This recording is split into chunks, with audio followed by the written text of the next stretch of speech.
മറയൂർ കാട്ടിലെ നിലാവില്ലാത്ത ഒരു രാത്രി. കയ്യിലൊരു ഇരട്ടക്കുഴൽ തോക്കുമായി ആ സ്ത്രീ കാട് കയറി. ലക്ഷ്യം കൃഷി നശിപ്പിക്കുന്ന ഒരു കൂറ്റൻ കാട്ടുപോത്ത്. അതിനെ വെടിവെച്ചിടണം. കാട്ടിനുള്ളിലെ ഒരു വലിയ പാറക്കെട്ടിന് മുകളിൽ അവർ കാത്തിരുന്നു.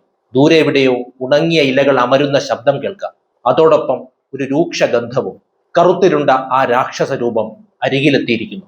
അവൻ അടുത്തെത്തിയെന്ന് ഉറപ്പായപ്പോൾ ടോർച്ച് ഒന്ന് തെളിയിച്ചു. ഉടൻ ഒരു വെടി പൊട്ടിച്ചു. പക്ഷെ അവൻ നിലം പതിച്ചില്ല. മുറിവേറ്റ് മുക്രയിട്ട് വീണ്ടും പാഞ്ഞെടുത്തു. ആ സ്ത്രീയെ കൊമ്പിൽ കോർക്കാൻ തുനിഞ്ഞ ആ നിമിഷത്തിൽ തന്നെ കൃത്യമായും അടുത്ത വെടിയും പൊട്ടി. നെറ്റിക്ക് തന്നെ കിറുകൃത്യം. ആ ബലിഷ്ഠ മൃഗം അവിടെ ചത്തു വീണു. ഇത് ജിം കോർബറ്റിന്റെയോ കെന്നത്ത് ആൻഡേഴ്സന്റെയോ നായാട്ട് കഥയിലെ ഭാഗമല്ല.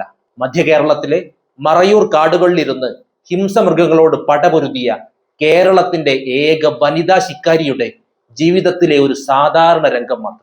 ആ വേട്ടക്കാരിയുടെ പേര് ശിക്കാരി കുട്ടിയമ്മ. ആ വലിയ മൃഗത്തെ അവിടെ വെച്ച് തന്നെ വെട്ടിമുറിച്ച് പല കഷ്ണങ്ങളാക്കി നേരം വെളുക്കുമ്പോഴേക്കും ചുമലിലേറ്റി അവർ നാട്ടിലെത്തിക്കുക കൂടി ചെയ്തു. ചങ്കൂറ്റം കൊണ്ട് പടുത്തുയർത്തിയ ആ ജീവിതത്തിലെ വന്യതകളിലേക്ക് നമുക്കൊന്ന് പോയി വരാം. കേരളത്തിന്റെ വേട്ടയാടൽ ചരിത്രത്തിൽ ഏറ്റവും വിസ്മയകരമായ ഒരു അധ്യായമാണ് ത്രേസ്യ തോമസ് എന്ന ശിക്കാരി കുട്ടിയമ്മയുടേത്. പുരുഷന്മാർ മാത്രം വിഹരിക്കുന്ന നായാട്ടു വീഥികളിൽ സ്വന്തം കരുത്തും ധൈര്യവും കൊണ്ട് തന്റേതായ ഒരു വഴി വെട്ടിയ ധീരവനിത. കോട്ടയം പാല ഇടമറ്റത്തുള്ള വട്ടവയലിൽ തൊമ്മന്റെ 7 മക്കളിൽ ഏക പെൺതരിയായി 1932 ജനനം.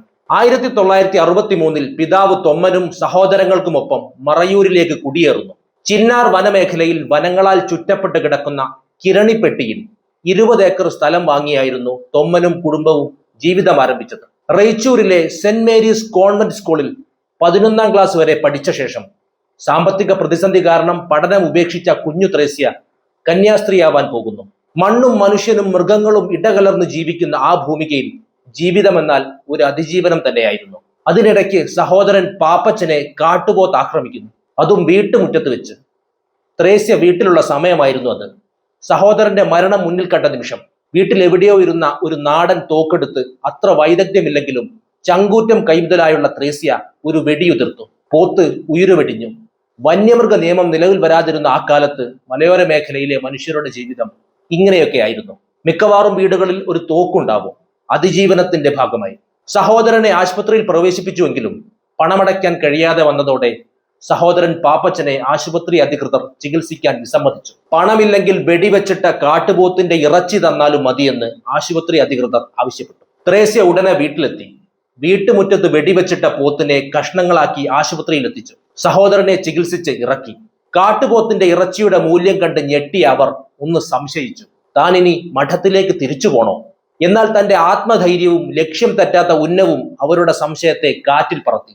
ഇനി തോക്കെടുത്ത് കാട് കയറാം, അതാവും ഇനി തന്റെ ജീവിതം. അങ്ങനെ തന്നെയും തന്റെ കുടുംബത്തെയും തകർക്കാൻ വന്ന ആ പോത്ത് തന്നെ ഒടുവിൽ അവരുടെ ഉപജീവനത്തിന്റെയും അതിജീവനത്തിന്റെയും ആദ്യ വഴിത്തിരിവായി മാറി. ത്രേസ്യ എന്ന കുട്ടിയമ്മ ഒരു മികച്ച വേട്ടക്കാരിയായി പേരെടുത്തപ്പോൾ ശിക്കാരി കുട്ടിയമ്മ എന്ന പേരും ചാർത്തി കിട്ടി. പിന്നീട് കാട്ടുപോത്തുകളും മാനുകളും കാട്ടുപന്നികളും മ്ലാവുകളും അപൂർവമായി കാട്ടാനകളും കുട്ടിയമ്മയുടെ തോക്കിനിരയായി. ഉപജീവനത്തിന് വേണ്ടിയോ മലയോര മേഖലയിലെ ജനജീവിതത്തിന് മൃഗങ്ങൾ ഭംഗം വരുത്തുകയോ ചെയ്യുമ്പോൾ മാത്രമേ കുട്ടിയമ്മ തോക്കെടുത്തിട്ടുള്ളൂ. ഒരിക്കലും മൃഗങ്ങളുടെ കുഞ്ഞുങ്ങളെ അവർ ഉപദ്രവിച്ചിരുന്നില്ല.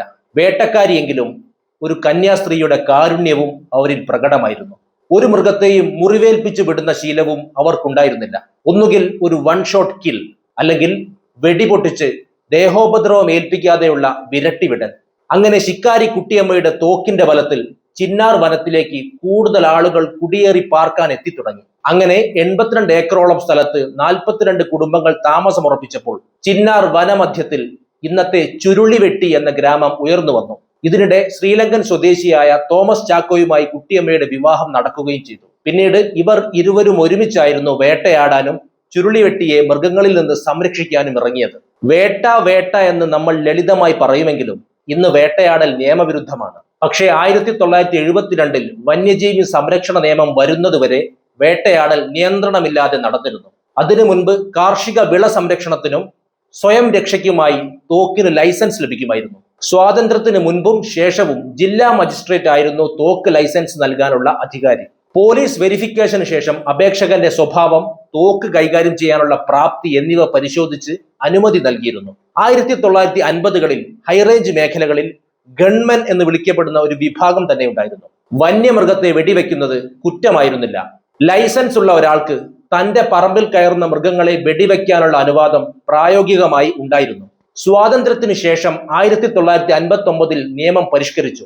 തോക്ക് ലൈസൻസ് ലഭിക്കുന്നത് കുറച്ചുകൂടി കർശനമാക്കി. എങ്കിലും 1972 വന്യജീവി സംരക്ഷണ നിയമം വരുന്നതുവരെ വേട്ടയാടൽ വലിയൊരു നിയന്ത്രണമില്ലാതെ തുടർന്നുകൊണ്ടിരുന്നു. അക്കാലത്ത് കേരളത്തിൽ സാധാരണക്കാർക്കിടയിൽ ഏറ്റവും പ്രചാരത്തിൽ ഉണ്ടായിരുന്നത് സിംഗിൾ ബാരൽ, ഡബിൾ ബാരൽ തോക്കുകളായിരുന്നു. ഹൈറേഞ്ച് ജീവിതത്തിന്റെ ഭാഗമായിരുന്നു തോക്ക്. കാടിനോട് പൊരുതി ജീവിക്കുന്നവർക്ക് അതൊരു ആയുധം എന്നതിലുപരി ഒരു ജീവിതോപാധി കൂടിയായിരുന്നു. കേരളത്തിന്റെ ഹൈറേഞ്ച് ചരിത്രത്തിൽ തോക്കുകൊണ്ട് ഇതിഹാസം തീർത്ത കുട്ടിയമ്മയുടെ ജീവിതം സാഹസികതയുടെ മാത്രം കഥയല്ല, മറിച്ച് സാമൂഹിക പ്രതിബദ്ധതയുടെ അടയാളം കൂടിയായിരുന്നു. കൊടുങ്കാട്ടിനുള്ളിൽ വന്യമൃഗങ്ങളെ നേരിടാൻ തോക്കേന്തിയിറങ്ങിയ കുട്ടിയമ്മയുടെ പിന്നിൽ നാട്ടിലെ പാവപ്പെട്ട കർഷകരുടെ കണ്ണീരൊപ്പാനുള്ള വലിയൊരു മനസ്സുമുണ്ടായിരുന്നു. മലയോര മേഖലയിലെ കുടിയേറ്റ കർഷകർ കഠിനാധ്വാനം ചെയ്തുണ്ടാക്കിയ കൃഷി കാട്ടുപോത്തുകളും ആനകളും നശിപ്പിക്കുമ്പോൾ ആ കർഷകരുടെ ഏക പ്രതീക്ഷ കുട്ടിയമ്മയായിരുന്നു. സ്വന്തം ജീവൻ പണയപ്പെടുത്തിയും മൃഗങ്ങളെ തുരത്തിയും കർഷകരുടെ ജീവിതോപാധി സംരക്ഷിച്ചുകൊണ്ട് അവർ നാടിന്റെ കാവലാളായി മാറി. വേട്ടയാടൽ വഴി ലഭിക്കുന്ന മാംസം തന്റെ കുടുംബത്തിന് വേണ്ടി മാത്രം അവർ മാറ്റിവെച്ചില്ല. വെടിവെച്ചിടുന്ന കാട്ടുപോത്തിന്റെ ഇറച്ചി നാട്ടിലെ പാവപ്പെട്ടവർക്കും വിശന്ന് വലയുന്നവർക്കും സൗജന്യമായി വിതരണം ചെയ്യുന്നതിലൂടെ വിശപ്പടക്കുന്ന ഒരു അന്നദാതാവിന്റെ രൂപം കൂടി അവർക്കുണ്ടായിരുന്നു. സഹോദരന്റെ ജീവൻ രക്ഷിക്കാൻ തുടങ്ങിയ ആ വേട്ടയാടൽ യാത്ര പിന്നീട് സ്ത്രീ ശാക്തീകരണത്തിന്റെ വലിയൊരു പ്രതീകമായി മാറുകയായിരുന്നു. സ്ത്രീകൾ വീടിനുള്ളിൽ ഒതുങ്ങിക്കൂടണമെന്ന് വിശ്വസിച്ചിരുന്ന കാലത്ത് പുരുഷന്മാർ പോലും ഭയക്കുന്ന കാട്ടിലെ ഇരുട്ടിലേക്ക് ഒറ്റയ്ക്ക് തോക്കുമായി ഇറങ്ങാൻ അവർ കാട്ടിയ ആത്മധൈര്യം മലയോര മേഖലയിലെ പെൺകരുത്തിന് വലിയ ആവേശം നൽകി. ഏറ്റവും ശ്രദ്ധേയമായ കാര്യം നിയമത്തോടുള്ള അവരുടെ ബഹുമാനമാണ്. 1972 വന്യജീവി സംരക്ഷണ നിയമം നിലവിൽ വന്നപ്പോൾ തന്റെ പ്രിയപ്പെട്ട ഇരട്ടക്കുഴൽ തോക്ക് താഴെ വെച്ചുകൊണ്ട് അവർ ഒരു ഉത്തമ പൗരയുടെ മാതൃക കാണിച്ചു. തനിക്ക് വേട്ടയാടാൻ അറിയാമായിരുന്നിട്ടും നിയമത്തിന് വിരുദ്ധമായി പ്രവർത്തിക്കാൻ അവർ ഒരിക്കലും മുതിർന്നില്ല. പ്രകൃതിയിലെ സന്തുലിതാവസ്ഥ തിരിച്ചറിഞ്ഞുകൊണ്ട് ശല്യക്കാരായ മൃഗങ്ങളെ മാത്രം തുരത്തുകയും കുഞ്ഞുങ്ങളെ ഉപദ്രവിക്കാതിരിക്കുകയും ചെയ്ത അവർ കാടിന്റെ നിയമങ്ങളും നന്നായി അറിഞ്ഞിരുന്നു. ചുരുക്കത്തിൽ കുട്ടിയമ്മയുടെ വെടിയൊച്ചകൾ കാടിനെ വിറപ്പിക്കാൻ വേണ്ടിയുള്ളതായിരുന്നില്ല, മറിച്ച് ഒരു സമൂഹത്തിന്റെ അതിജീവനത്തിന് വേണ്ടിയുള്ളതായിരുന്നു. ആ തോക്കിൻ കുഴലിലൂടെ അവർ തീർത്തത് ധീരതയുടെയും കരുതലിന്റെയും വലിയൊരു ചരിത്രമാണ്. അങ്ങനെ കാലമൊഴുകി കാടിന്റെ നിയമങ്ങളും നാടിന്റെ രൂപവും മാറിയെങ്കിലും ശിക്കാരി കുട്ടിയമ്മ എന്ന പേര് മറയൂരിലെ കാറ്റിൽ ഇന്നും മാറ്റൊലി കൊള്ളുന്നുണ്ട്. 2019 ഒക്ടോബറിൽ തന്റെ 92-ാം വയസ്സിൽ ആ ഇതിഹാസം മടങ്ങുമ്പോൾ കേരളത്തിന് നഷ്ടമായത് സാഹസികതയുടെ ഒരു വലിയ അധ്യായമായിരുന്നു. വാർദ്ധക്യത്തിന്റെ അവശതകളിലും തന്റെ പഴയ വേട്ടക്കഥകൾ വിവരിക്കുമ്പോൾ അവരുടെ കണ്ണുകളിൽ ആ പഴയ തിളക്കം ബാക്കിയുണ്ടായിരുന്നു. തോക്ക് താഴെ വെച്ചുവെങ്കിലും നാട്ടുകാരുടെ മനസ്സിൽ ഇന്നും ആ ഇരട്ടക്കുഴൽ തോക്കേന്തിയ രൂപം മായാതെ നിൽക്കുന്നു. ഒരു കാലഘട്ടത്തിന്റെ അതിജീവനത്തിനായി കാടിനോട് പൊരുതിയ, സ്വന്തം കുടുംബത്തിനും നാടിനും വേണ്ടി തോക്കേന്തിയ ആ ധീര വനിതയുടെ ഓർമ്മകൾക്ക് മുൻപിൽ നമുക്കും ആദരമർപ്പിക്കാം. ഒപ്പം അവർ കാണിച്ചു തന്ന ആ വലിയ പാഠം, പ്രകൃതിയോടും നിയമത്തോടും പുലർത്തേണ്ട ബഹുമാനം നമുക്കും മാതൃകയാക്കാം. പ്രകൃതിയുടെ നിഗൂഢതകളും ഇത്തരം വിസ്മയകരമായ മനുഷ്യരുടെ കഥകളുമായി നമുക്ക് വീണ്ടും കാണാം. നന്ദി.